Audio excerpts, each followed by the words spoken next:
শুদ্ধভাবে কোরআন তেলাওয়াত না করলে পাপ হবে। যারা এই কথা বলেছে যে শুদ্ধভাবে কোরআন তেলাওয়াত না করলে কোরআন পড়া যাবে না, আল্লাহ রাব্বুল আলামিনের নাফরমানি হবে, তারা সরাসরি রাসূল সাল্লাল্লাহু আলাইহি ওয়াসাল্লামের হাদিসের বিরোধিতা করেছে। পড়ছে, পড়তে পারে না, খুব কষ্ট করে টেনে হেঁচড়ে কোন রকম করে পড়ছে, লাহু আজরান তার জন্য। নাহমাদুহু ওয়া নুসাল্লি আলা রাসূলিহিল কারীম, আম্মা বাদ, ফাআউযু বিল্লাহি মিনাশ শাইতানির রাজিম, বিসমিল্লাহির রহমানির রহিম। কুরআনুল কারীম শুদ্ধভাবে তেলাওয়াত না করলেও গুনাহ হবে না।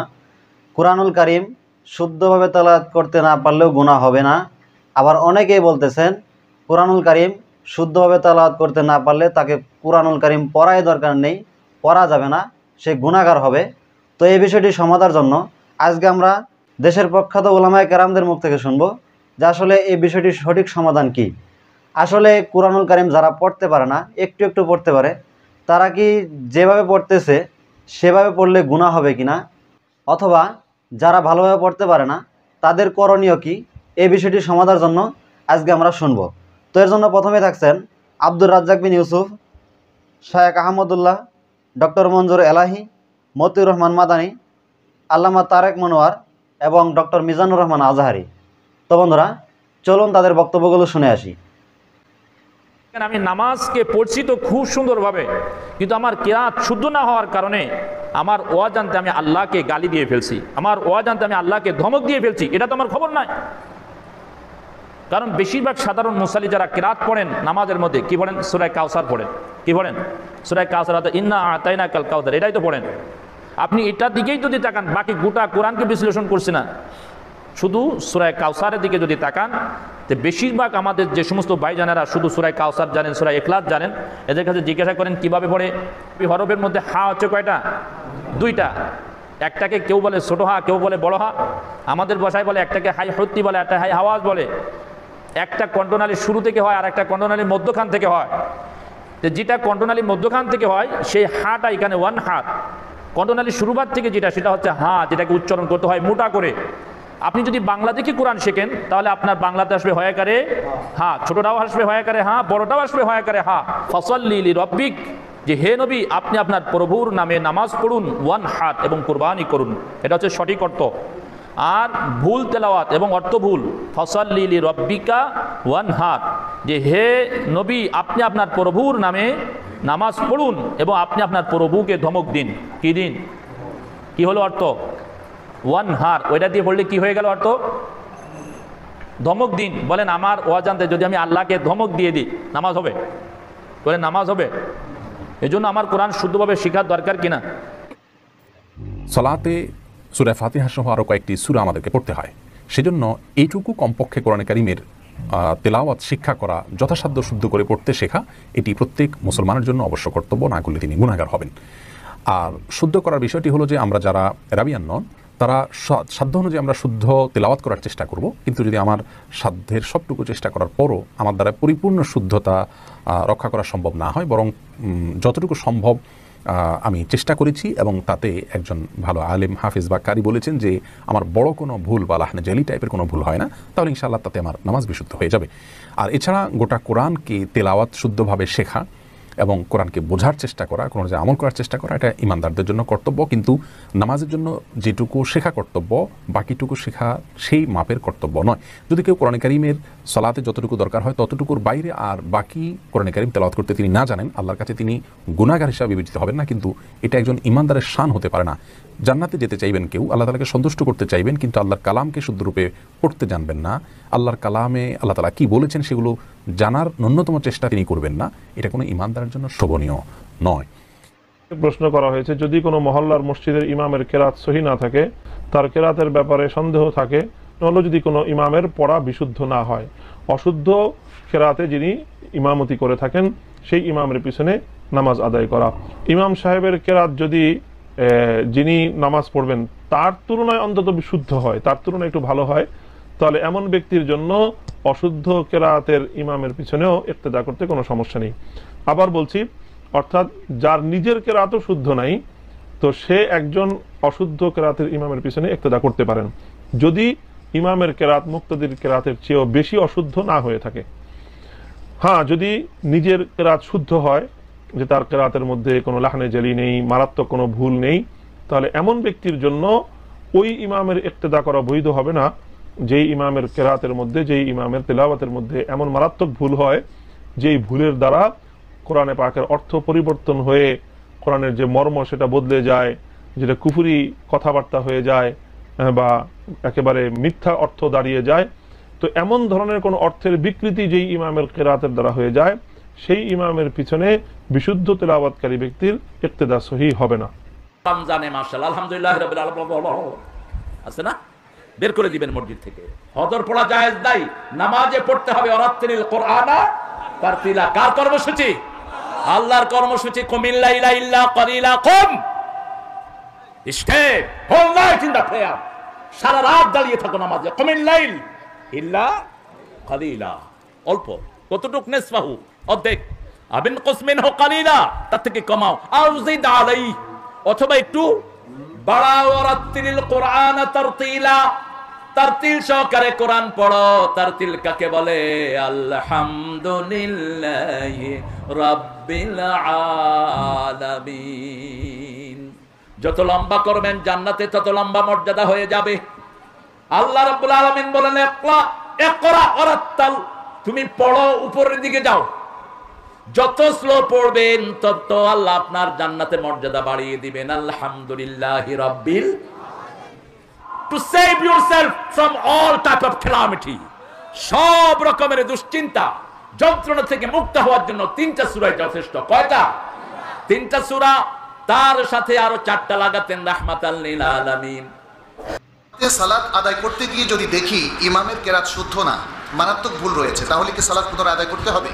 ইমামের মারাত্মক ত্রুটি বা ত্রুটিটা দুই রকম, একটা হলো লাহানে জালি আর একটা হলো লাহানে খাফি। লাহানে জালি হচ্ছে সেই ত্রুটি যেগুলোর কারণে অর্থ পাল্টে যায়। সিরাতাল্লাযীনা আনআমতু আলাইহিম বলল, তারপরে আসলে কি আনআমতা আলাইহিম, মুতাকাল্লিম নিজেকে বলে ফেললো। অথবা লা ইলাহা ফা'লাম আন্নাহু লা ইলাহা ইল্লাল্লাহ, ফা'লাম আন্নাহু লা ইলাহা ইল্লাল্লাহ বলে ফেললো, যেখানে লা নাফিয়া সেটাকে লামে তাকিদ বানায় ফেললো। অর্থ পুরো পাল্টে যাবে না? অর্থ পুরো পাল্টে যাবে। এইভাবে লাহানে জালি হলে সালাত ইমামেরটাও বাতিল হবে, অন্যদের যারা শুনেছে, যারা বুঝতে পেরেছে যে ইমাম লাহানে জালি করেছে, তাহলে তাদেরটাও বাতিল হবে। যারা আল্লাহ নবী বলছেন যারা বুঝে কোরআন মাজিদ পড়বে তারা বিচারের মাঠে দামি সম্মানী লেখকগণ ফেরেশতাগণের সাথে থাকবেন। ওয়াল্লাযী লা ইয়াকরাহু ওয়াল্লাযী ইয়াকরাহু ইয়াতাতাউ ফীহি, আর যে ব্যক্তি পড়তে পারে না, খুব কষ্ট করে টেনে হেঁচড়ে কোন রকম করে পড়ছে, লাহু আজরান, তার জন্য ডবল নেকি। আলিফ বেতে সে করে পড়েন আর আলিফ বা তাসা করে পড়েন, চিন্তা করবেন না যে আমার ভুল হয়ে গেছে আমি পড়বো না, ভালো করে পড়তে পারি না, এই হিসাবই বাতিল। আলিফ বাতাসা সুন্দর করে পড়ার চেষ্টা করেন, সেটা ভিন্ন কথা। আলিফ বেতে সেই করে পড়া হবে না, যে বলেছে সেই ভুল করেছে, তাকে ক্ষমা চাইতে হবে, আল্লাহর কাছে ক্ষমা চাইতে হবে, জাতির কাছে ক্ষমা চাইতে হবে। হাদিস বুখারী মুসলিম। কোন রকম করে যদি টেনে হেঁচড়ে ছেঁচড়া মেচড়া করে পড়তে পারেন তাহলে আপনার ডবল নেকি হবে। হাদিস বুখারী মুসলিম। কোন রকম করে পড়তে শিখেন, একজন হাফেজ রেখে, একটা ছেলে রেখে, শুধুমাত্র পড়তে পারলেই হবে অনেক নেকি। বুঝে পড়া তো টাফ ব্যাপার। আর যারা বলেছে যে যেই কোরআন মাজিদ পড়ছে বুঝে পড়ে না, তার গুনাহ হবে, ও নিজেও বুঝে না। যারা বড় বড় মুফাসসির ইবনে কাসিরের মতো, তারাই নিজেই বুঝেছেন কি না তার হিসাব নিকাশ নেই, আর এ বলছে যে বুঝে না পড়লে গুনাহ হবে। যে বলছে ও বুঝে না, ওর বাপও বুঝে না, ওর 14 গোষ্ঠী বুঝে না, ও কোনোদিন হিসাবই করেনি কোরআন মাজিদ কি, ও আর একজনের সামনে বলে দিচ্ছে। ইমাম যদি সূরা ফাতিহায় ভুল করে লাহানে জালি, তার পিছনে নামাজ পড়া কোনো আলেম ও হাফেজ সংশোধন করে দেওয়া সত্ত্বেও যদি না মানে, তবে তারা মুক্তাদি হয়ে নামাজ আদায় করতে পারবে কিনা? না, একেবারে নামাজ নষ্ট হওয়ার মতো ভুল যে করে তার পিছনে সালাত হবে না, অবশ্যই তাকে এখানে সংশোধন করতেই হবে। ইমাম সাহেবদের কেরাত অশুদ্ধ থাকে, তাদের পিছনে আমাদের নামাজ পড়তে হয়, এক্ষেত্রে আমাদের করণীয় কি? যদি ইমাম এবং মুসল্লি সকলের কেরাতই অশুদ্ধ হয়, তাহলে সেখান থেকে কোনো একজন ইমামতি করবেন, কিছু করার নেই। আমরা আশা করি তাদের এই অপারগতার কারণে, ওজরের কারণে আল্লাহ তাআলা তাদের নামাজ হয়তো কবুল করবেন, কিন্তু ইমামতির জন্য সে ব্যক্তি হকদার, মুস্তাহেক, যে ব্যক্তি আকরাউহুম লিকিতাবিল্লাহ, রাসূলুল্লাহ সাল্লাল্লাহু আলাইহি ওয়াসাল্লাম বলেছেন উপস্থিত যত লোক আছে নামাজে তাদের মাঝে সবচেয়ে আল্লাহর কোরআন যিনি ভালো পড়েন, কোরআনের সবচেয়ে বড় পাঠক যিনি, তিনি হবেন ইমামতের মুস্তাহিক। এখন যদি এমন কোনো ব্যক্তি পিছনে মুক্তাদি হয়ে যায় যার তেলাওয়াত বিশুদ্ধ আর ইমামের তেলাওয়াত অশুদ্ধ এবং সেই অশুদ্ধতাটা লাহানের জলি পর্যায়ের, তাহলে কিন্তু ভালো কেরাতওয়ালা যিনি পিছনে আছেন তার কারণে ইমামের ইমামতি করাই জায়েজ হবে না।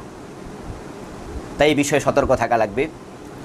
এখন যদি আপনি সেখানে উপস্থিত হয়ে যান আর ইমাম কেরাত শুরু করে দিয়েছে, নামাজে ইমামতি শুরু করে দিয়েছে, আপনি বুঝতে পারলেন যে তেলাওয়াত চরম অশুদ্ধ, নামাজের পরে আপনি তাকে স্মরণ করিয়ে দেবেন, বলে দেবেন, এবং লাহানের জলি যদি থাকে তাহলে প্রয়োজনে নামাজ দোহরিয়ে নিতে হবে, আবার পড়তে হবে। মাখরাজ শুদ্ধ না হলে সমস্যা তো হবেই, কারণ একটি ওয়ার্ড এর উচ্চারণ যদি আপনার ভুল হয় তাহলে অর্থটা আপনার কেমন মনে হবে, আর আপনার কাছে কেমন মনে হয়? যদি আমি একটি বাংলা শব্দ উচ্চারণ ভুল করি তাহলে শুনতে কেমন দেখা যায়? যারা বাংলা বুঝেন তারা মনে করবেন যে লোকটা কী বললো। তো এটা স্বাভাবিক কথাই, আল্লাহ তাআলার কালাম, এর গ্রেডটা কী, এর মানটা কী? এর মান তো সর্বোচ্চ মানের হওয়া উচিত। সেক্ষেত্রে আপনি একটা ভুল উচ্চারণ করবেন, তারপরে বলবেন সমস্যা হবে কিনা, সমস্যা তো অবশ্যই হবে। কিন্তু যে কিন্তুটুকু বলবো একটু ভালো করে বুঝে নিন, সেটা হচ্ছে যদি উচ্চারণের মাখরাজ ভুল হওয়ার কারণে অর্থের পরিবর্তন না হয় তাহলে আপনি গুনাহগার হবেন না। যদি অর্থের পরিবর্তন না হয় তাহলে গুনাহগার হবেন না। না করেও সহি কোরআন পড়া যায় কি না বা সহি পড়া হবে কি না।